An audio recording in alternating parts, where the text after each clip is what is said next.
جی، جو آپ مکان بنا کے الگ سے اپنے کمزور مالیت والے افراد بھائیوں کو جو دینا چاہتے ہیں وہ آپ دے رہے ہیں اپنی طرف سے یا والد صاحب دے رہے ہیں؟ نہیں، میں یہ اپنے طرف سے دے کر ان کو نہیں میں چاہتا بتانا، میں یعنی کہ والد صاحب کے ہاتھ سے ان کو دلوانا چاہتا ہوں تاکہ ان کو ایک کبھی بھی فیلنگز نہ آئیں کہ یہ بھائی نے کیا. تو یہ ایک تھا پروگرام ہمارا، تو اس حوالے سے آپ کی رہنمائی چاہیے تھی. ضرور بھائی، ضرور، انشاءاللہ. بڑی مہربانی، بڑی مہربانی. السلام علیکم. السلام ورحمۃ اللہ وبرکاتہ. اگلی کال لیتے ہیں. السلام علیکم. جی وعلیکم السلام، کیسے ہیں آپ؟ کرم اللہ کا. نام بتا دیں بھائی. میں اصغر علی خان بات کر رہا ہوں سر. اصغر بھائی خوش آمدید. کیا سوال ہے؟ شکریہ. میرا سوال کہ رجب کا مہینہ یہ چل رہا ہے تو اس میں کون سا خاص کوئی دن ہے جس میں روزہ رکھنے کے لیے؟ پہلا سوال یہ ہے. جی. اور دوسرا سوال یہ کہ فرض نماز یا سنت نماز کچھ بھی ہم پڑھتے ہیں تو جیسے تشہد میں بیٹھتے ہیں یعنی درود پاک پڑھنے کے بعد میں کوئی خاص دعا ہے؟ جیسے کئی بیان میں کئی قسم کے لوگ کہتے ہیں جیسے اللہم انی ظلمت ہے یا ربی جعلنی مقیم الصلاۃ، یا ایک میں یہ بھی سنا کہ یہ لازمی نبی پاک صلی اللہ علیہ وسلم نے حکم دیا کہ یہ دعا پڑھے اللہم انی اعوذ بک من عذاب القبر ومن عذاب جہنم و قبر. یہ والا یعنی یہ خاص ہے یا کون سا دعا خاص ہے جو لازمی؟ انشاءاللہ ضرور جواب آئے گا. جی بہت شکریہ. السلام علیکم. السلام ورحمۃ اللہ وبرکاتہ. اور اگلی کال بھی لے لیتے ہیں. السلام علیکم. السلام علیکم. جی وعلیکم السلام. کیا نام بھائی آپ کا؟ جی میرا نام خالد ہے. خالد بھائی کیا سوال ہے؟ سر میرا سوال یہ ہے کہ جو رمضان کا آنے والی رمضان انشاءاللہ جس کے لیے زکوٰۃ ہے کہ جو اب کوئی کنٹری میں اللہ کے حکم سے جو تکلیفیں آئی ہیں تو زکوٰۃ کا پیسہ ابھی نکال کے اس کنٹری کو دے سکتے ہیں کیا؟ اچھی بات ہے انشاءاللہ تعالی. شکریہ سر. السلام علیکم. وعلیکم السلام ورحمۃ اللہ وبرکاتہ. اور اب ہم کال کا سلسلہ روک لیتے ہیں تاکہ جوابات کی طرف آ سکیں، اور جوابات سے پہلے ہم دعا کی طرف آئیں گے جس کا سلسلہ کافی ہفتوں چل رہا ہے، اور انشاءاللہ تعالی ہم اسے اگلے ہفتے یعنی آئندہ جمعے کے روز اس دعا کو مکمل کر لیں گے. اب اس وقت تک جتنی دعا ہم نے یاد کی ہے وہ ہے اللہم انی اسألک الثبات فی الامر والعزیمۃ علی الرشد واسألک شکر نعمتک وحسن عبادتک وأسألك لسانا صادقا وقلبا سلیما. اور آج کا جو حصہ ہے وہ یہ ہے وأسألك من خیر ما تعلم وأعوذ بك من شر ما تعلم. اللہم انی اسألک، اس کو الگ سے بھی پڑھ سکتے ہیں، ہر ایک کے ساتھ اللہم لگا سکتے ہیں. کوئی لائن پہ نہیں، لائن پہ تو ہونا تو نہیں چاہیے، یہ آوازیں آ رہی ہیں. اسألک من خیر ما تعلم واعوذ بک من شر ما تعلم. یہ آج کا حصہ ہے، اسے ہم یاد کر لیں. اور کسی ایک حصے کو آپ مستقل بھی مانگ سکتے ہیں اور دوسرے حصے سے الگ بھی مانگ سکتے ہیں، اس میں کوئی مذائقہ نہیں ہے، لیکن پوری دعا اگر یاد ہو جائے تو پھر تو بہت ہی اچھا ہے. اور وہ یہ کہ اللہم انی اسألک الثبات فی الامر والعزیمۃ علی الرشد واسألک شکر نعمتک وحسن عبادتک واسألک لسانا صادقا وقلبا سلیما. اور واسألک من خیر ما تعلم وأعوذ بک من شر ما تعلم. اور میں خود اس میں کچھ اس کی وضاحت کرنے کے بجائے وقت کی بچت کے لیے مولانا سے گزارش کروں گا کہ مولانا اگر آپ اس پہ میرے خیال فرما دیں آج کے اس حصے کے بارے میں. اسألک من خیر ما تعلم وأعوذ بک من شر ما تعلم. السلام علیکم ورحمۃ اللہ وبرکاتہ. علیکم السلام ورحمۃ اللہ وبرکاتہ. الحمد للہ رب العالمین والصلاة والسلام علی عبدہ ورسولہ نبینا محمد وعلی آلہ واصحابہ اجمعین، اما بعد. بسم اللہ الرحمن الرحیم. جس سے بھائی دعا کے سلسلے میں، بلکہ اس دعا کے جو الفاظ ہیں بابرکت الفاظ، ان کا ایک حصہ آج جو آپ نے سامعین کے سامنے، بھائی اور بہنوں کے سامنے پیش کیا ہے، اس کی تشریح جو ہے بالکل آسان ہے صاحب بھائی. زیادہ وقت لیے بغیر میں کہیں گے کہ اللہ رب العالمین کے دربار میں دعا کر رہے ہیں کہ اسألک من خیر ما تعلم، یا اللہ جو کچھ بھلائی جس کو تو یا جن جن بھلائیوں کو تو جانتا ہے وہ سب ہم اپنے لیے مانگ رہے ہیں۔ اس کے اندر صاحب بھائی دنیا و آخرت کی تمام بھلائیاں شامل ہو جاتی ہیں، یعنی انسان الگ الگ ایک ایک چیز کو مانگنے کے بجائے ساری بھلائیوں کی درخواست اللہ کے دربار میں کر رہا ہے، اور دوسری طرف جو ہے بہت ساری برائیں جن کو انسان جانتا نہیں یا جانتا بھی ہو ان کو بھی جو نہیں جانتا ان سب کو جو ہے یہ دعا شامل ہے کہ وہ تمام برائیاں جن کو اللہ تعالیٰ زیادہ جانتا ہے انسان سے بڑھ کر، ان تمام سے بچانے کے لیے اللہ سے درخواست کر رہے ہیں کہ اللہ تعالیٰ ان تمام برائیوں سے پناہ دے کر اپنی حفاظت میں رکھیں۔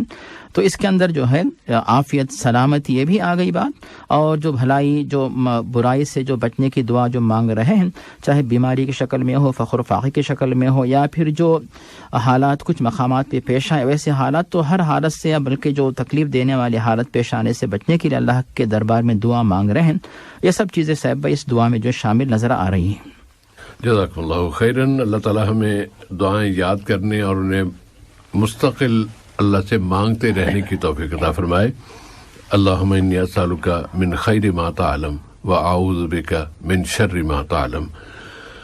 اور جب شر کی بات آئی تو ہر ایک طرف سے یہ بھی اشارہ کیا جا رہا ہے کہ ترکی میں زلزلہ آیا، شام میں زلزلہ آیا، وہاں کتنے ہزاروں بھائی دنیا سے چلے گئے، اور وہ سخت یعنی ہمیں جتنے سوچنے والے لوگ ہیں، کئی لوگ تو ان کی پرواہ نہیں ہے، لیکن جن کو پرواہ ہوتی ہے انسانیت کے ناطے سے سوچتے ہیں، اسلام کے ناطے سے سوچتے ہیں،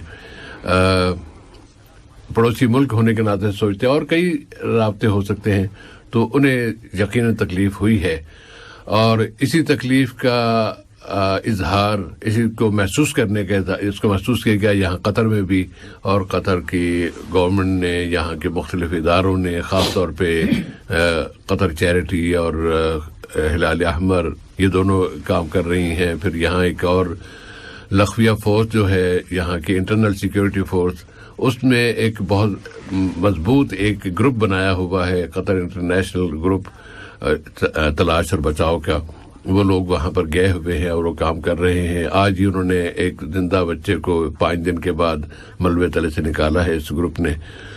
لیکن جس چیز کا ہم بطور خاص ذکر کرنا چاہ رہے ہیں وہ یہ کہ آج شام 5:30 بجے قطر ٹیلی ویژن پر قطر میڈیا کارپوریشن کے ذریعے یا قطر میڈیا کارپوریشن کی طرف سے ایک مہم کا آغاز کر دیا گیا ہے، اور اس مہم میں نقد عطیات جمع لیے جا رہے ہیں، اور لوگ بڑھ چڑھ کے حصہ لے رہے ہیں۔ اب اس وقت تک جب کہ میں آپ سے گفتگو کر رہا ہوں، اس وقت تک 92,329,656 ریال جمع ہو چکے ہیں، اور اگر آپ بھی اس میں کوئی حصہ لینا چاہیں، چاہے 1-2 ریال ہی کیوں نہ ہو، تو اس کا طریقہ بہت آسان ہے کہ آپ قطر ٹیلی ویژن آن کریں، اس میں وہاں بار کوڈ آ رہا ہے، بار کوڈ کی آپ فوٹو لیں اور اس میں اپنے موبائل کے ذریعے اس میں جتنی رقم آپ ڈالنا چاہتے ہیں وہ آپ اس میں وہاں ڈال دیں گے، تو آپ کی طرف سے اعلان چلا جائے گا ان کے طرف سے ان تک، اور پھر آپ جا کے قطر چیریٹی میں یا دوسرے ہلال احمر میں کسی جگہ بھی وہ آپ کو بتا دیں گے کہ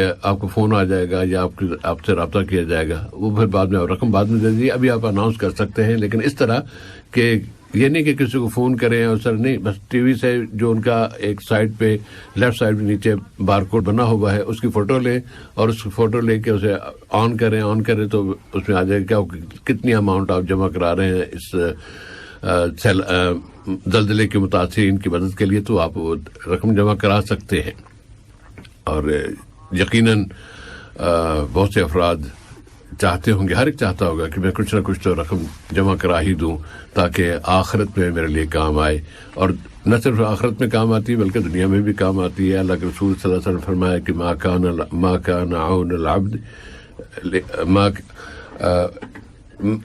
ما كان عون العبد لأخيه من قام عون العبد لأخيه كان الله في عون جی من كان في حاجة أخيه كان الله في حاجته، جس سے یعنی اصل میں یہ میں عون کی طرف اس لیے میں آ رہا تھا کہ بطور من كان في عون العبد كان الله في عونه، جی سے بھائی اسی حدیث سے یہ انہوں نے اپنے اس مہم کا ٹائٹل لیا ہے، اور وہ ہے عون و سند کہ مدد اور سہارا۔ سند کا میں نے ترجمہ سہارا لیا ہے، تو عون اور مدد یا سند کے نام سے جو مہم چلائی جا رہی ہے، اس میں اب تک اس وقت تک اس کی جو اماؤنٹ جمع ہو چکی ہے وہ ہے 92,329,000 اور 656 ریال 566 ریال ہے یہ. اور تھوڑی دیر میں ہم مزید جو بھی رقم جمع ہوئی وہ بھی بتا دیں گے. اب آتے ہیں آج کے سوالات کی طرف. اور ندیم خان صاحب کا سوال جو ایک لڑکی کی شادی اور اس کے سسرال میں اسے درپیش مشکلات کے حوالے سے تھا کہ 2 دفعہ تو اسے لا چکے ہیں, گھر بٹھایا, پھر وہ لوگ آئے اور لے گئے کہ آئندہ نہیں کریں گے, لیکن پھر پریشان کر رہے ہیں. اور لڑکی بھی اس کا صبر ہے کہ وہ گھر والوں کو بتاتی نہیں کہ انہیں تکلیف ہوگی. کیا کیا جائے؟ اس کے بارے میں پہلی بات یہ ہے کہ ماں باپ اللہ تعالیٰ نے کسی کے گھر میں لڑکی کو پیدا فرمایا ہے تو یہ جیسے لڑکا نعمت ہے لڑکی بھی نعمت ہے. اور اللہ تعالیٰ نے لڑکا اور لڑکی جس کی بھی تخلیق جو ہے اللہ تعالیٰ نے فرمائی ہے تو اللہ تعالیٰ کی طرف سے اس میں بہت ساری حکمتیں ہیں, بہت ساری مصلحتیں ہیں. تو لوگ عام طور سے لڑکی جب گھر میں ہوتی ہے تو کسی اور کے پاس وہ بھیجی جاتی ہے. اللہ تعالیٰ اس لڑکی کے ذریعے بہت سارے کام کروانا چاہتا ہے, تو پھر ان مقاصد کی تکمیل کے لیے ماں باپ اس لڑکی کی جوانی تک, قابل ہونے تک اس کو اپنے پاس تربیت کرتے ہیں اور دیکھ بھال کرتے ہیں, اور امانت کے طور پر جو ہے سسرال میں بلکہ شوہر کے پاس اس کو پہنچاتے ہیں.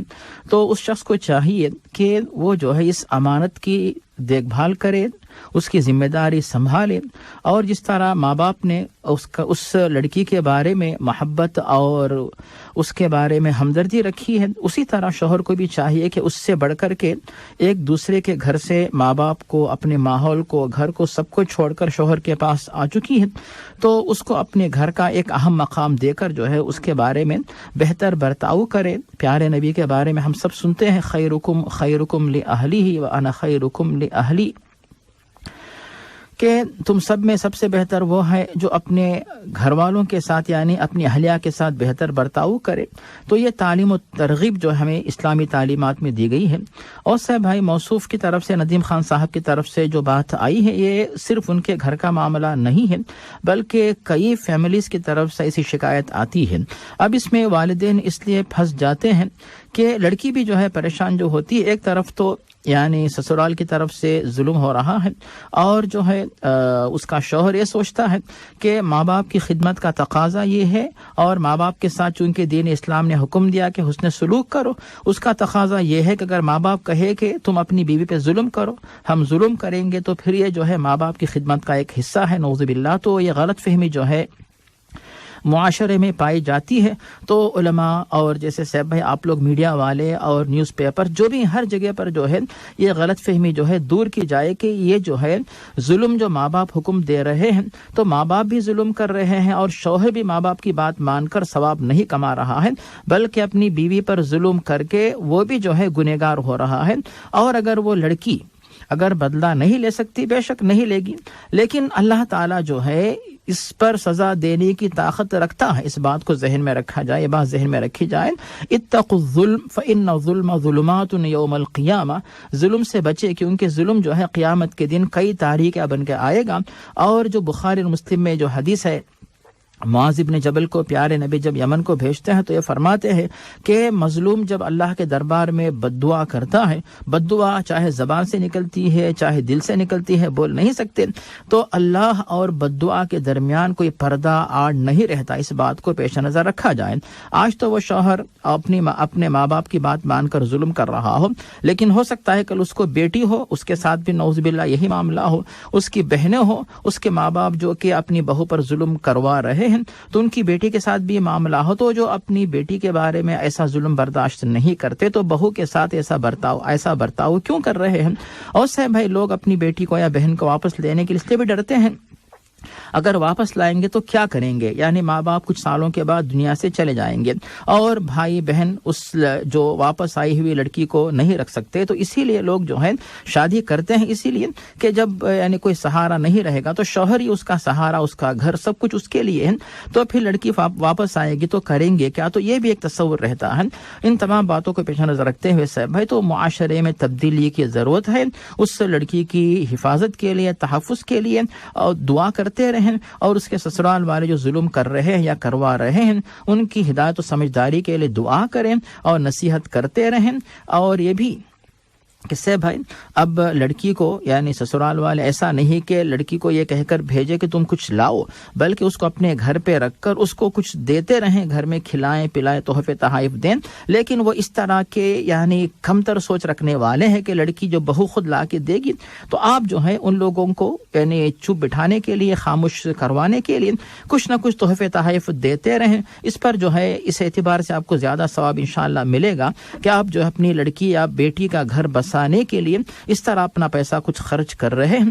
تو صاحب بھائی یہ کچھ خیالات میرے ذہن میں منتشر خیالات آ رہے ہیں، اس میں ذرا سا آپ بھی کچھ باتیں پیش کریں، کیونکہ یہ معاشرے کی اصلاح کے اندر ایک اہم موضوع ہے جو کہ آج کئی فیملیز کے ساتھ یہ معاملہ پیش آ رہا ہے. یہ صاحب بھائی ورنہ میں چونکہ ساری گفتگو جو آپ نے ماشاء اللہ اللہ تعالیٰ جزائے خیر عطا فرمائے، ساری گفتگو جو ہوئی وہ شوہر کو گویا کہ ہم مخاطب کر کے بات بتا رہے تھے، لیکن یہاں صورتحال اس طرح کی کہ شوہر تو نہیں سن رہا، لڑکی والے وہ سننا چاہتے ہیں کہ وہ کیا کرے. اس میں ندیم بھائی اگر آپ اس میں تھوڑی سی ہمت کر لیں، کچھ لوگوں کو اگر 2 دفعہ آپ لے جا چکے ہیں، ایک دفعہ پھر لے جائیں اور ان کے سامنے دوسروں کے جو کہ ان پر اثر رکھنے والے لوگ ہوں، با اثر لوگ، چاہے آپ کے رشتہ داروں میں ہوں یا اور اس محلے کے رہنے والے کچھ لوگ ہوں، ان کو آپ لے جا کے ان سے ذرا بات کر لیں. اگر وہ مان جائیں تو بہت اچھی بات ہے، نہیں مانتے ہیں تو پھر آخری جو ہوتا ہے نا نشتر کا استعمال وہ کیا جا سکتا ہے، کیونکہ مستقل اذیت جو دی جا رہی ہے بیٹی کو وہ اس لیے نہیں کہ وہ ہماری بیٹی ہے اس لیے ہمیں تکلیف ہو رہی ہے، بلکہ فی نفسے ہی جس پر بھی ظلم ہوتا ہے اس کا دکھ ہمیں ہونا چاہیے، اور اس دکھ سے یا پریشانی سے نجات دلانے کے لیے پھر اس نشتر کا استعمال کیا جا سکتا ہے.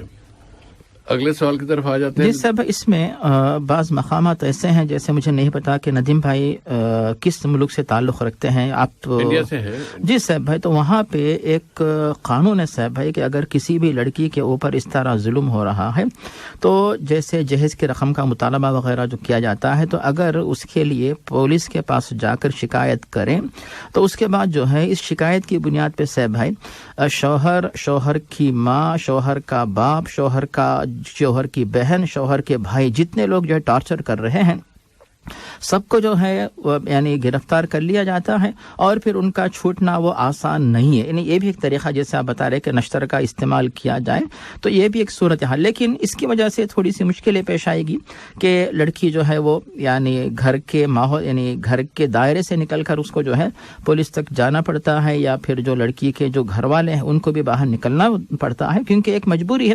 اس کے بغیر پھر لڑکی پہ ظلم ہو رہا ہے تو اچھی بات نہیں ہے. اور اگر اس طرح کی کچھ مثالیں قائم ہو جائیں تاکہ دوسرے جو گھر والے ہیں اس طرح کا ظلم نہ کرے، تو آپ نے جو نشتر کا جو اشارہ کیا سیب ہے، یہ بھی ایک طریقہ ہو سکتا ہے کہ موصوف اپنے لیے مناسب سمجھتے ہو تو اپنائیں، تاکہ بیٹی کا گھر جو ہے سکون سے انشاءاللہ بس جائے. جسے بھائی اللہ آمین. اور ندیم بھائی کا دوسرا سوال یہ تھا کہ صدقے کی نیت سے وہ شاید روزانہ کچھ نہ کچھ رقم اللہ کی راہ میں دیتے ہیں، اور اس میں ان کے پیش نظر یہ ہوتا ہے کہ اس کا اجر جو ہے ان کے والد صاحب کو جو دنیا سے جا چکے ہیں، دوسرے بھائی بہن ہیں، دوسرے افراد ہیں، ان کو اجر ان تک پہنچانے کے لیے وہ یہ صدقہ کرتے ہیں. پھر یہ سوچ رہے ہیں یا انہیں پتہ چلا کہ ہاسپٹل گئے تھے، وہاں کچھ مریض دیکھے، شاید وہ غیر مسلم ہیں، تو اب وہ اپنی نیت میں تبدیلی کرنا چاہتے تو کیا کریں، کیسے کریں؟ یہ سب ہے، یہ بہت اچھی بات ہے کہ موصوف ماشاءاللہ اپنے مال کی قربانی دے کر، یعنی مال کا کچھ حصہ اللہ کی راہ میں نکال کر اللہ کو خوش کر رہے ہیں، اور اپنے اوپر سے مصیبتوں کو دور کر رہے ہیں، مال کو صاف کر رہے ہیں، اور اپنے آپ کو بھی جو ہے گناہوں سے پاک و صاف بنا رہے ہیں. بلکہ یہ فائدہ اپنی طرف سے بھی، والدین کی طرف سے، قرابت داروں کی طرف سے کرتے ہوئے موصوف ماشاءاللہ خود کو بھی اور سب کو فائدہ پہنچا رہے ہیں. اور جہاں تک سے بھائی موصوف اگر کسی مریض کو فائدہ پہنچانا چاہتے ہیں، چاہے وہ مسلم ہو یا غیر مسلم، ہر حال میں موصوف کو انشاءاللہ صدقے کا ثواب حاصل ہوگا. اور اس کے لیے یعنی نیت کے لیے صاحب کوئی بہت بڑے الفاظ یا بہت دیر تک جو ہے تحقیق کر کے سوچنے کی ضرورت نہیں رہتی. جس طرح موصوف ہر دن جو ہے اپنے دل میں نیت کرتے ہیں کہ یہ میری طرف سے اور میرے قرابت داروں کی طرف سے، تو وہی جذبہ موصوف کے دل میں رہتا ہے. اسی جذبے کی بنیاد پہ جب موصوف جو صدقہ دیتے ہیں، خیرات کرتے ہیں، برابر انشاءاللہ موصوف کو جو ہے ثواب ملے گا، اور جن کی طرف سے نیابت کر رہے ہیں سب کو اس کا فائدہ انشاءاللہ حاصل ہوگا. اور جہاں تک مسلم یا غیر مسلم کا جو معاملہ ہے صاحب، اس کے بارے میں پیارے نبی یہ فرماتے ہیں کہ ہر وہ جاندار جس کے اندر جو ہے یعنی ایک کلیجہ ہے، تو اس کے یعنی ایسی مخلوق کو اگر آپ فائدہ پہنچاتے ہیں تو اس کی وجہ سے جو ہے آپ کو برابر ثواب ملے گا، تو موصوف برابر اجر و ثواب کے مستحق بنیں گے. اس کے لیے پریشان ہونے کی یا نیت کے بارے میں زیادہ جو ہے وہ الجھن کا شکار ہونے کی ضرورت نہیں ہے. جس طرح روزانہ آپ صبح شام صدقہ کرتے ہیں تو آپ اسی نیت سے جو ہے کسی کی مدد آپ کر رہے ہیں تو کیجئے بالکل، اس پر انشاءاللہ آپ کو اور آپ کے قرابت داروں کو برابر اجر ملے گا انشاءاللہ. تو مجھے حدیث کے الفاظ کچھ اس طرح یاد آ رہے ہیں، لکل دی کبد رطب اجر. جی صاحب بھائی، فی کل ذاتی کبد رطب صدقہ اجر، ایسا کچھ لفظ ہے. جی صاحب بھائی. جی جزاکم اللہ خیرن. الطاف حسین صاحب نماز کے حوالے سے پوچھتے ہیں کہ چاہے وہ سنت پڑھ رہے ہوں یا کیا، لیکن کسی نے ان سے کہہ دیا کہ اصل چیز فرض ہے، سنتیں جو اتنی امپورٹنٹ نہیں ہے، تو یہ لفظ ان کے ذہن میں کہیں اٹک گیا اور انہوں نے اب سنتیں کبھی چھوڑ دیتے ہیں، چھوڑنا شروع کر دیا ہے. کیا یہ طریقہ صحیح ہے؟ جی صاحب ہمیں پتہ نہیں کہ کسی نے کہہ دیا، پھر موصوف کے دل پہ اس کا اثر بھی ہو گیا، پھر موصوف نے چھوڑنا بھی شروع کر دیا. یعنی کسی نیک کام کا آغاز کرنے کے لیے بہت محنت لگتی ہے، اور کوئی کام جو ہے چھوڑنے کے لیے کسی کا لفظ کہہ دینا یہ جو ہے اتنا اثر ہو جاتا ہے. تو یہاں پر صاحب ہم جو بات بتانا چاہیں گے کہ بے شک جو فرائض ہیں وہ اہم ہیں، ضروری ہیں، ان کی پابندی جو ہے وہ فرض ہے. ان کا انکار کرنے والا اسلام سے خارج ہوتا ہے، اور ان کو چھوڑنے والا جو ہے وہ یعنی جان بوجھ کر جو چھوڑے گناہ کبیرہ کا مرتکب ہوتا ہے. اگر وہ ثواب پانا چاہے، وہ گناہ معاف کروانا چاہے، اس کے لیے ضروری ہوتا ہے کہ توبہ کرے، اس عبادت کو انجام دے، پھر اس کے بعد دوبارہ ہمیشہ پابندی کرتا رہے. جہاں تک سنت موقدہ جو نمازیں جن کا موصوف نے ذکر کیا صاحب بھائی، بے شک جو ہے ان کا درجہ فرض کا نہیں ہے، لیکن پیارے نبی صلی اللہ علیہ وسلم نے ان کی تاکید کی ہے، آپ نے پابندی کی ہے، کیونکہ علماء کی تحقیق یہ ہے کہ سنت موقدہ کی نمازیں ایسی ہیں جو کہ فرض نمازوں کی پابندی پر جو ہے انسان کو قائم رکھتی ہیں. اسی لیے آپ اگر کوئی مجبوری ہے، سفر پہ تھے یا پھر بیمار تھے، سو گئے، یا پھر ٹائم نہیں ملا، پارکنگ نہیں ملی، ڈیوٹی ہے، اب چھوڑ دیجئے، مشکل نہیں ہے. کبھی کبھی سنتیں انسان سے چھوٹ جاتی ہیں، لیکن جان بوجھ کے سوچ کر چھوڑنا کہ ان کا درجہ چونکہ فرض کا نہیں ہے، لیکن بہت ساری چیزیں فرض کا درجہ نہیں رکھتی، لیکن ان کی پابندی اہم ہوتی ہے. خاص طور پر پیارے نبی صلی اللہ علیہ وسلم ان جو ہے سنت موقدہ کی نمازوں کی پابندی آپ ہمیشہ کیا کرتے تھے سوائے سفر کے. اور اس کے بعد جو آپ نے بھی بتایا، اگر کوئی مسلمان ہر دن جو ہے جو ایک حدیث میں 10 ایک حدیث میں 12 رکعت کا ذکر آتا ہے، ان نمازوں کی پابندی کرے تو اللہ تعالیٰ کی طرف سے اس کے لیے جنت میں محل بنایا جاتا ہے. تو یہ فضیلت ہے. اور قیامت کے دن جب فرائض کا محاسبہ ہوگا، فرائض میں کوتاہی اگر نکل آئے تو اللہ تعالیٰ سنت موقدہ اور نفل نمازوں کے ذریعے فرائض کی کوتاہی کو دور کر کے اس بندے کو نجات دلاتا ہے.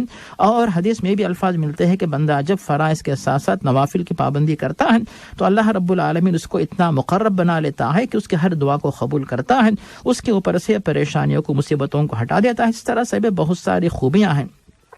اسی لیے موصوف نے کسی کی بات سن لی، اس کے بعد جو ہے نیک کام کو چھوڑ دیا، اس طرح نہ کریں.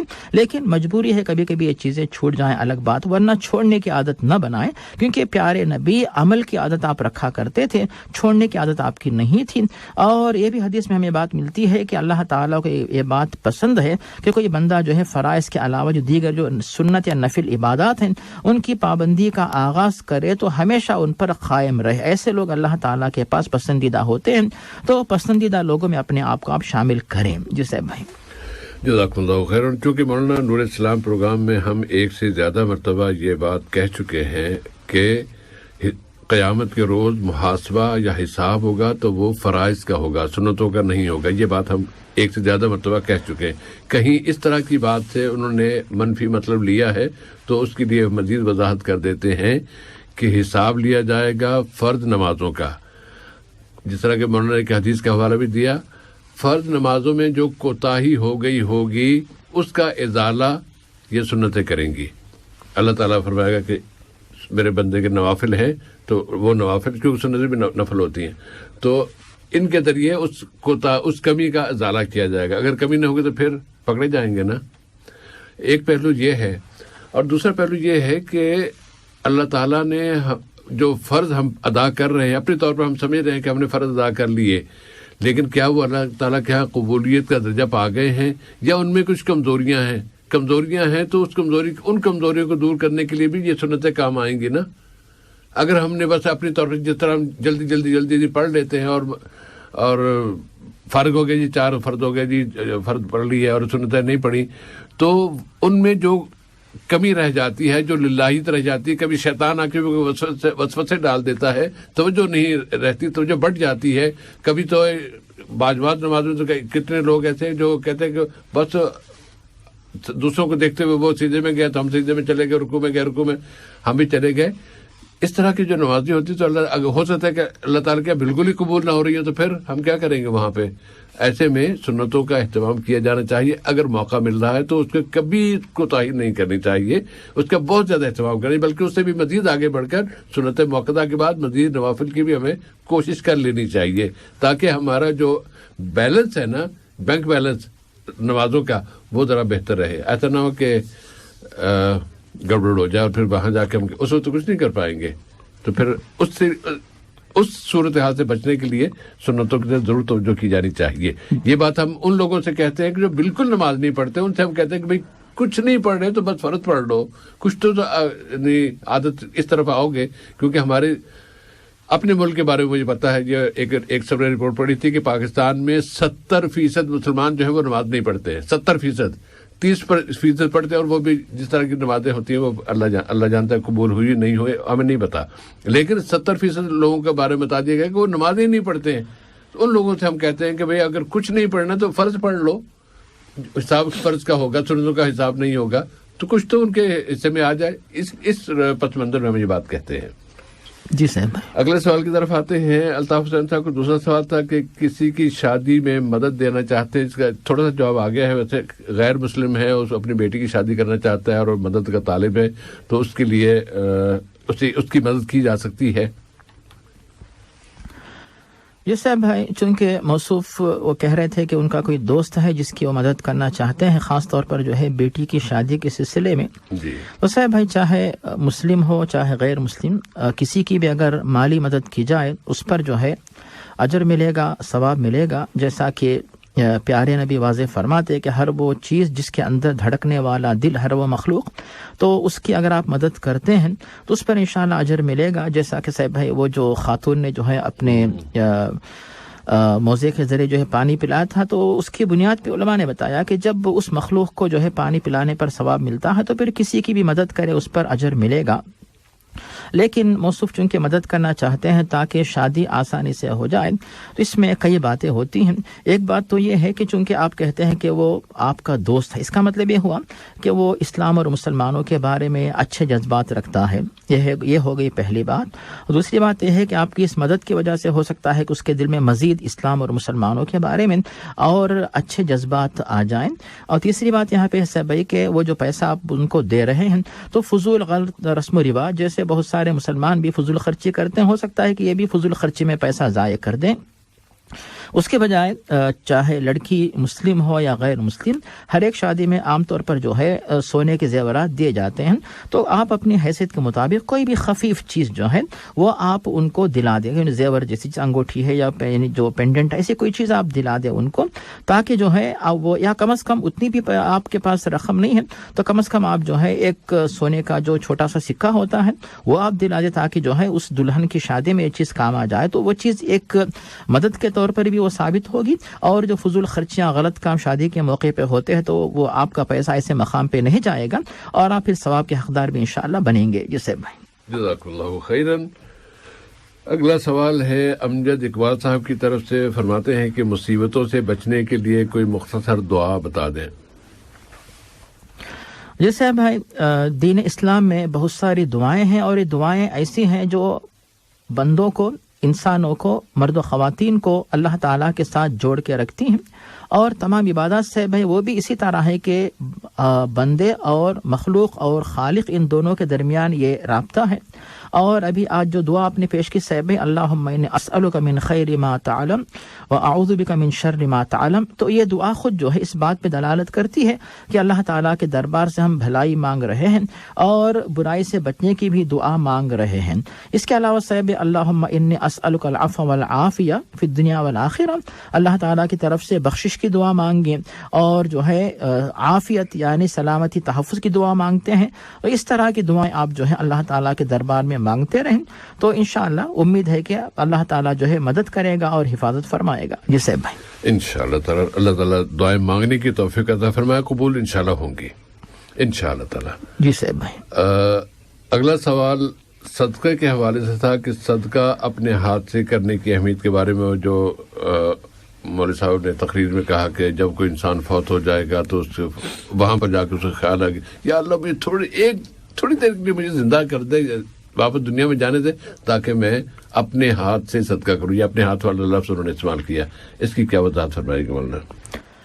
یس صاحب بھائی، آپ نے موصوف کے سوال کے وقت ایک اہم بات کی طرف اشارہ کیا صاحب بھائی، جو قرآن مجید میں سورۃ المنافقون کے آخر میں جو آیت کا حصہ ہے کہ یا ایھا الذین آمنوا وانفقوا مما رزقناکم من قبل ان یأتی احدکم الموت فیقول ربی لولا اخرتنی الی اجل قریب فاصدق واکن من الصالحین، کہ جب کسی کی موت آئے تو پھر وہ تمنا کرے گا کہ اللہ تعالیٰ اور کچھ مہلت دے دے تو پھر میں جو ہے اللہ کی راہ میں صدقہ کر کے فائدہ اٹھاؤں۔ اللہ تعالیٰ فیصلہ سنا رہا ہے کہ اگر کسی کے موت آ جائے تو اللہ تعالیٰ پھر مزید مہلت نہیں دیتا، اسی لیے موت کا وقت آنے سے پہلے صدقہ کر کے فائدہ اٹھائیں۔ تو اس طرح سے بھائی یعنی موصوف یا جو مولوی صاحب نے موصوف کے سامنے بات پیش کیا، کوئی بیان سنایا تو شاید ان کا اشارہ اسی طرف ہوگا۔ اور دوسری باتیں ہیں کہ موصوف جو اللہ کا بھی ذکر کر رہے تھے کہ جب کوئی بندہ صدقہ دیتا ہے، حدیث میں آتا ہے کہ بے شک اللہ تعالیٰ اس صدقے کو اپنے ہاتھ سے لیتا ہے، یعنی اہمیت اتنی زیادہ ہے کہ گویا کہ اللہ تعالیٰ اس کی بڑی اہمیت کا اظہار کر رہا ہے۔ بے شک آپ صدقہ دیتے ہیں محتاج لوگوں کو، لیکن اس کی مثال ایسی جیسے اللہ تعالیٰ اسے قبول کر کے اس کا معاوضہ دینا، اس کی ذمہ داری اپنے اوپر لے رہا ہے۔ تو اس معنی میں جو ہے یہاں پر یعنی انسان کو چاہیے کہ آخری وقت آنے سے پہلے، جب کہ سکرات الموت کا وقت آ گیا، جب جو ہے جو ورثہ ہیں یہ سوچتے ہیں کہ اب مال کی تقسیم ہم لوگ آپس میں کر لیں گے، وقت آنے سے پہلے کسی بھی شخص کو چاہیے کہ اپنے جو اس کے پاس جو حیثیت اس کے مطابق جو ہے صدقہ و خیرات کر کے اس کے ذریعے جو ہے فائدہ اور ثواب حاصل کرے۔ جس سے بھائی جزاکم اللہ خیراً۔ شاہ عالم انصاری صاحب کا سوال کہ فجر کے وقت ڈیوٹی کا بھی وقت ہوتا ہے، وضو کر کے وہ ڈیوٹی پر چلے جاتے ہیں، راستے میں بس میں اونگ آ رہی ہوتی ہے، نیند آ رہی ہوتی ہے، تو کیا اس سے وضو ٹوٹ جاتا ہے؟ جیسے بھائی جہاں تک نیند کا جو معاملہ ہے یا اونگ کے بارے میں، تو نیند کے بارے میں علماء نے جو تحقیق پیش کی صاحب ہے وہ یہ ہے کہ کیا نیند فی نفسی ہی وضو کو توڑنے کا سبب بنتی ہے، یا پھر نیند کی حالت میں انسان کا جو ہوش ہے، جو حواس جو ہے وہ بے قابو ہو جاتے ہیں، اور ایسی حالت میں انسان کی ہوا شاید خارج ہو چکی ہو، اس کا پتہ نہیں چلتا، جیسا کہ حدیث کے الفاظ جو ہیں العینان وقاء الصحی فاذا نامت العینان استطلق الوعاء، کہ ہوا خارج ہونے کے راستے کو آنکھیں جو ہے وہ قابو میں رکھتی ہیں، یعنی جب تک انسان بیدار ہے اسے پتہ چلتا ہے کہ ہوا نکلی یا نہیں نکلی، جیسے ہی آنکھیں سو جاتی ہیں یعنی انسان کو نیند آتی ہے، ایسی صورت میں ہوا کا راستہ کھل جاتا ہے، یعنی وضو ٹوٹنے کا امکان زیادہ رہتا ہے۔ اسی بنیاد پہ علماء نے کہا کہ نیند کی وجہ سے وضو ٹوٹ جاتا ہے، اس کو چاہے کہ دوبارہ وضو کرے۔ لیکن جب ہم دیکھتے ہیں حدیث کے اندر بخاری اور مسلم میں کہ کبھی ایسا بھی ہوتا کہ پیارے نبی صلی اللہ علیہ وسلم نماز عشاء کے لیے تاخیر سے آتے تو صحابہ کرام مسجد میں بیٹھ کر جو ہے یعنی سہارا لے کر نہیں یا لیٹ کر نہیں بلکہ بیٹھے بیٹھے جو ہے وہ اونگتے ہوئے سو جایا کرتے، اور جو ان کے سر نیند سے جھک گئے ہوتے۔ اس کے بعد جیسے ہی پیارے نبی مسجد میں تشریف لے آتے تو سب کے سب صحابہ پیارے نبی کے پیچھے نماز کے لیے کھڑے ہو جاتے۔ اس حدیث کی بنیاد پر علماء نے تحقیق پیش کی اگر کوئی انسان بغیر سہارے کے اس طرح وہ سو رہا ہے یا بلکہ اس کو ایسی نیند آ گئی یا بلکہ اونگ رہا ہے کہ اسے پتا ہے کہ یہ نیند نہیں ہے اور اس کے تمام اعضاء خاص طور پر ہوا خارج ہونے کا حصہ اس کے قابو میں ہے، اسے 100% یقین ہے کہ ہوا خارج نہیں ہوئی، ایسی صورت میں اسی حالت میں وہ نماز پڑھ سکتا ہے، دوبارہ وضو کرنے کی ضرورت نہیں رہتی۔ جی صاحب بھائی، جزاکم اللہ خیرن۔ شاہ عالم صاحب کا اگلا سوال کہ زکوٰۃ کی رقم مسجد کی تعمیر میں دی جا سکتی ہے یا نہیں؟ جس سے بھائی مسجد جو ہے اللہ تعالیٰ نے فرمایا کہ وَأَنَّ الْمَسَاجِدَ لِلَّهِ کہ مساجد جو ہے وہ اللہ کی ہوتی ہیں، اور اسی طرح جو ہے فی بیت من بیوت اللہ، مساجد کو اللہ تعالیٰ کے مکانات کے طور پر اللہ تعالیٰ کے گھر اس نام کے ساتھ یاد کیا گیا ہے۔ تو زکوٰۃ جو مال جو بنتا ہے اس کا جو حق ہوتا ہے اس کا ذکر ہمیں ملتا ہے سورۃ التوبہ آیت نمبر 60 کے اندر، فقراء و مساکین وغیرہ۔ تو علماء کا اس بات پر اتفاق ہے کہ مساجد کی تعمیر کے سلسلے میں زکوٰۃ کا مال استعمال نہیں کر سکتے، اس کے لیے الگ سے آپ پیسہ دیجئے، اور وہ بھی ثواب کا کام، جیسے زکوٰۃ آپ ادا کرتے ہیں، ثواب کماتے ہیں، اجر کماتے ہیں، برکت حاصل کرتے ہیں، تو مسجد کی تعمیر میں جو ہے اگر آپ حصہ لیتے ہیں تو پھر یہ بشارت ہمیں ملتی ہے، اگر کوئی بندہ جو ہے اللہ تعالیٰ کی رضامندی کے لیے کسی مسجد کی تعمیر کرواتا ہے تو اللہ تعالیٰ اس کے لیے جنت میں گھر بنا دیتا ہے، تو مسجد کی تعمیر میں جتنے لوگ حصے دار بنیں گے سب کے سب برابر جو ہے جنت میں جو ہے اپنے لیے محل کے حقدار بنتے ہیں یا بنیں گے انشاءاللہ۔ تو یہ ثواب کمانے کے لیے، اسی طرح جب تک لوگ نماز پڑھتے رہیں گے ان مساجد میں تب تک جو ہے اس مسجد کی تعمیر میں جتنے لوگ حصے دار بنیں گے سب کے سب برابر جو ہے ثواب حاصل کرتے رہیں گے۔ اس معنی میں جو ہے آپ مسجد کے لیے الگ سے جو ہے آپ رقم دیجیے اور ثواب حاصل کیجئے، اور اگر آج جو محلے میں رہتے ہیں ان کے پاس اتنی رقم نہیں ہے، دوسرے مقامات سے جو بہت سارے ایسے لوگ ہیں جو یعنی تلاش کرتے رہتے ہیں کہ بھی کوئی آئے تاکہ ہم مساجد کی تعمیر میں جو ہے رقم دیں یا پیسہ دیں، یا بعض مقامات پہ جو ہے سرکاری جو ہے جو ادارے ہیں وہ بھی جو ہے اس سلسلے میں جو ہے مساجد کی تعمیر وغیرہ کروا کے دیتے ہیں، ان لوگوں تک آپ پہنچ کے کام پورا کروا سکتے ہیں۔ لیکن زکوٰۃ کا جو حق ہے، جو غریب فقراء مساکین مردوں اور خواتین ان کا جو حق ہے وہ اپنی جگہ پر ان کو دیجیے، اور مساجد کی تعمیر میں جو ہے جو دوسرا جو مال ہے اس میں سے آپ خرچ کر کے ثواب حاصل کیجیے۔ جسے بھائی جزاکم اللہ خیرن۔ اگلا سوال علی بھائی کی طرف سے۔ علی صاحب فرماتے ہیں کہ والد صاحب حیات ہیں، بھائی بہنوں کی تعداد انہوں نے بتا دی، اور اس میں پھر والد صاحب کا خیال یہ ہے کہ میں اپنی زندگی میں ہی ایک مکان ان کے نام ہے ان کی ملکیت میں، تو وہ میں اپنی زندگی میں ہی اپنے بچوں میں تقسیم کر دوں تاکہ بعد میں کوئی اختلافات وغیرہ نہ ہو۔ ایسے میں علی بھائی کا یہ مشورہ ہے یا خیال ہے کہ وہ اپنے ان بھائیوں کو جو کہ مالی لحاظ سے ذرا کمزور ہیں تو ان کی مدد کرتے ہوئے ان کو مکانات دلا دے، الگ سے مکان دلا دے، اور لیکن ان کو بتائے نہیں کہ میری طرف سے، بلکہ یہ وہ والد صاحب کے ہاتھوں دلانا چاہتے ہیں۔ اس کے لیے اس میں دو پہلو آ رہے ہیں، ایک تو یہ کہ والد صاحب کے یہ ارادہ کہ اپنی زندگی میں میراث کی تقسیم کر دیں، اور دوسرا یہ کہ ان کے بھائی کا، علی بھائی کا یہ خیال کہ وہ اپنے بھائیوں کی مدد کریں، لیکن والد صاحب کے ذریعے سے اس میں ذرا وضاحت فرما دیجیے گا مولانا۔ اس صاحب بھائی چونکہ وقت کا خیال کرتے ہوئے اختصار کے ساتھ یہ بتائیں گے کہ پہلی بات والد صاحب کا یہ کہنا کہ وہ زندگی میں وراثت کی تقسیم کر دیں گے، ہم یہی بتائیں گے احکام شریعت کی روشنی میں ان کے والد صاحب کو یہ چاہیے کہ جب تک بقید حیات ہیں تو وہ مال اپنے پاس رکھیں، اس کے بعد جو ہے جب موقع آئے گا تب جو ہے ان کے بیٹے بیٹیاں جو بھی ہیں وہ جو ہے وراثت کو تقسیم کر لیں گے۔ جہاں تک صاحب بھائی موصوف کا یہ کہنا کہ اپنے بھائیوں کو جو ہے الگ سے، یعنی اپنے پیسے سے، والد صاحب کے پیسے سے نہیں بلکہ اپنے پیسے سے جو ہے وہ ان کو جائیداد دلا کر جو ہے ان کی مدد کرنا چاہتے ہیں، تو موصوف کو اختیار ہے، لیکن پھر یہ موصوف کا یہ کہنا کہ یہ ان بھائیوں کو معلوم نہیں ہوگا تو پھر باقی بھائی یہ سوچیں گے کہ بھائی والد صاحب نے چونکہ زندگی میں کچھ مال اپنے دو بیٹوں کو دے دیا ہے تو پھر ان کو جو ہے والد صاحب کے بعد حصہ نہیں ملے گا، یہ اختلاف آنے کا اندیشہ رہتا ہے۔ اسی لیے موصوف کو چاہے کہ اس کے بارے میں احتیاط کا رویہ اپنائے کہ دوسرے جو ورثاء ہیں ان کو معلوم ہونا چاہیے کہ یہ جو ہے موصوف کا جو ہے مال ہے، والد صاحب کا مال نہیں ہے۔ لیکن اس طرح موصوف کرتے ہیں، اس میں ایک اور پہلو یہ بھی ہے کہ کہیں موصوف کے جو بیوی بچے ہیں، موصوف کی بیوی اور بچہ اہل و عیال، تو ان کے حقوق میں کوتاہی نہ ہو۔ دوسری بات یہ ہے کہ اس طرح اگر فری یا مفت مال مل جائے، ایسا بھی نہ ہو کہ پھر بھائی کہیں گے کہ چونکہ مفت مال آ رہا ہے ہم محنت نہیں کریں گے چونکہ مال آ رہا ہے، تو ایسے جو غلط اندیشے رہتے ہیں ان تمام باتوں کا تدارک کرتے ہوئے اس طرح آپ مدد کریں کہ بھائیوں کا فائدہ ہو، آپ کے گھر والوں کا نقصان نہ ہو، اور پھر بھائی جو ہے اس مال کو دیکھ کر جو ہے وہ کام نہ چھوڑ دے. ان تمام باتوں کو پیش نظر رکھتے ہوئے کوئی بہتر طریقہ اپنائیں. جی صاحب بھائی. جزاکم اللہ خیرن. اور سب سے پہلے تو والد صاحب کو منع کر دیں کہ وہ اپنی زندگی میں یہ کام نہیں کر سکتے، اسلام اس کی اجازت نہیں دیتا ہے، اور باقی باتیں بات کی ہیں. اور پروگرام کے بالکل آخری لمحے میں ہم جا رہے ہیں، وقت بہت کم رہ گیا ہے. اصغر بھائی اور خالد بھائی آپ کے سوال انشاءاللہ آئندہ جمعے کے روز پروگرام میں شامل کر لیں گے. البتہ اصغر صاحب کا چونکہ ایک سوال ہے کہ رجب کے مہینے میں کون سا روزہ رکھا جا سکتا ہے. کوئی روزہ نہیں ہے رجب کے لیے، مخصوص کوئی دن نہیں ہے، ورنہ اگر آپ اس پہ کوئی.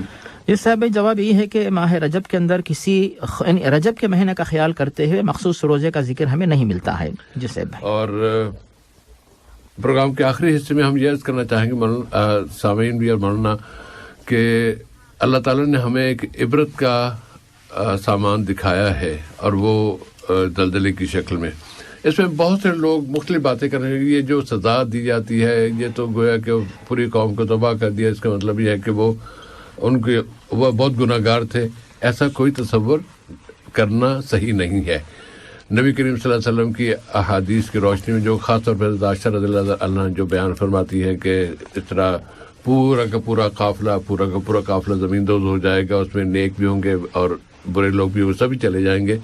تو ایسے میں جو حساب ہونا ہے قیامت کے روز ہونا ہے، اور قیامت کے روز ان کو ہر ایک کو اس کا اجر مل جائے گا، نیکی کا بھی. اور یہ جو اذیت آئی یا جو تکلیف آئی دھس جانے کی صورت میں زلزلے کی شکل میں، اس پر بھی ان کو اجر ملا جائے گا. اور وہ ممکن ہے کہ ان میں سے کتنے ہی لوگ انہیں شہادت کا درجہ مل جائے.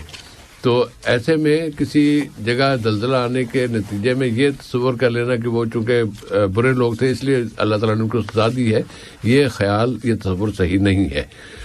زلزلے میں لوگ جا رہے ہیں اور مختلف حادثات میں جا رہے ہیں. اور آج ہی ہمارے ایک بہت عزیز، بہت پسندیدہ اور بہت اچھی شخصیت اور بہت مشہور شاعر پاکستان کے امجد صاحب بھی آج صبح دنیا سے چلے گئے، جو اپنی نفاست طبع، اپنی ملنساری، اپنی بے شمار خوبیوں کی بنا پر ہر دل میں جگہ رکھتے تھے. اور وہ عام طور پہ جو شعراء کرام کئی الٹی سیدھی بیماریوں کی شکار ہو جاتے ہیں، اس طرح کی کوئی بیماری الحمدللہ ان کے پاس نہیں تھی. اللہ تعالیٰ نے ان کو بچایا ہوا تھا.